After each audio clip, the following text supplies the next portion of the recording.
Oi, gente! Hoje eu tô aqui no Einstein com a doutora Juliana. Ela é oncohemato pediatra.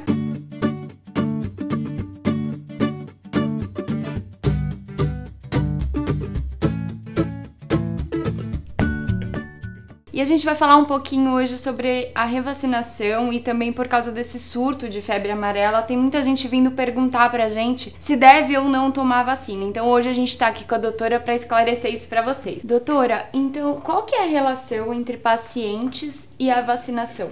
Existem dois pontos principais da gente pensar na vacinação dos pacientes com câncer e principalmente aqueles pacientes que são submetidos ao transplante de medula óssea. Primeiro é se durante o tratamento ou durante o transplante se perde a resposta à vacinação e depois a capacidade do paciente responder às vacinas quando a gente precisa dar. Muitas vezes eles estão imunossuprimidos, então às vezes durante o tratamento, se a gente dá as vacinas, pode ser que o paciente não responda e a gente tem uma falsa ideia de que o paciente está protegido. O outro ponto importante é, depois do tratamento, o paciente pode perder principalmente os pacientes que fizeram quimioterapia em alta dose e transplante de medula, eles podem perder a resposta vacinal. Então, por isso que normalmente é recomendado depois do procedimento como transplante revacinado.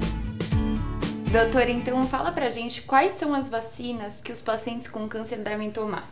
Existem dois tipos de vacina principal, né? As vacinas que são vírus ou outros agentes vivos atenuados e as vacinas que eles estão já mortos, que são vacinas de proteínas ou de polissacárides. Essas vacinas de vírus vivos ou de outros agentes vivos, elas não são recomendadas durante o tratamento e existe um tempo, por exemplo, depois do transplante de medula, em que elas poderão ser aplicadas porque os vírus ou os outros agentes, eles podem replicar nos pacientes que têm um sistema imunológico muito comprometido. Então, normalmente, as vacinas de vírus vivo, elas são orientadas apenas 2 anos depois de um transplante de medula óssea, por exemplo, se o paciente já não tiver mais recebendo imunossupressão e a recuperação imunológica estiver adequada. As vacinas que os agentes já estão mortos, as vacinas de proteínas ou de polissacárides, elas são diferentes, porque na verdade elas não vão fazer mal para o paciente. Se você aplicar mesmo durante o tratamento ou depois do transplante, elas não vão provocar doença no paciente, mas o paciente não tem capacidade para responder às vacinas. Então a gente vai ter essa sensação de que está protegendo o paciente, mas ele não ficou protegido porque ele não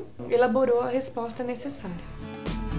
Doutora, quais são os locais que os pacientes podem tomar em rede pública e privada, por exemplo? Na rede pública existem no postos de saúde a maioria das vacinas, algumas delas que são mais indicadas para esse tipo de paciente tem nos centros de imunobiológicos especiais, também do Ministério da Saúde, em alguns lugares. E na rede privada são nas clínicas particulares. Tá, como que eu comecei falando? Tem muita gente perguntando surto. Tá. Com esse surto amarelo, Tá, muita gente perguntando como pode se proteger. Tá difícil hoje. Com esse surto da febre amarela, tem muita gente perguntando como se prevenir, já que não pode tomar vacinação, fazer a vacinação depois do transplante, por exemplo. Como que elas podem fazer, doutora? A vacina da febre amarela é uma vacina de vírus vivo, né? E ela não deve ser feita em pacientes antes de 2 anos do transplante ou que estejam tomando alguma imunossupressão. Nesses casos, o jeito é usar repelente e tentar evitar áreas de risco. Para os pacientes que já estão em área de risco, tem que pesar sempre o custo-benefício, eventualmente conversar com o próprio médico, porque se eles já tiverem uma recuperação imunológica adequada, eles já podem tomar a vacina. Doutora, durante o meu tratamento, por exemplo, uma dúvida que eu tinha era se eu podia ficar perto de pessoas que tinham tomado vacinas de vírus vivo, por exemplo, criança que direto toma. Pode? A vacina que é mais importante saber que não pode ficar perto é a vacina da polio oral. Principalmente essas campanhas do Ministério, do Zé Gotinha. Tá. Essa vacina ela não é recomendada porque ela pode ser transmitida e ela realmente é feita para a população e o paciente com câncer ele pode ser contaminado ficando próximo dessas crianças nos primeiros, principalmente, 30 dias. Doutora, e qual que é o tempo recomendado para fazer a revacinação depois do transplante? Normalmente, era recomendado fazer após 1 ano. Hoje em dia a gente sabe que mesmo antes de 1 ano alguns pacientes já podem ter resposta. O importante é individualizar para cada paciente. A única vacina que a gente refaz precocemente depois do transplante e anualmente, e que é muito importante tomar, é a vacina da gripe, tanto o paciente como os familiares.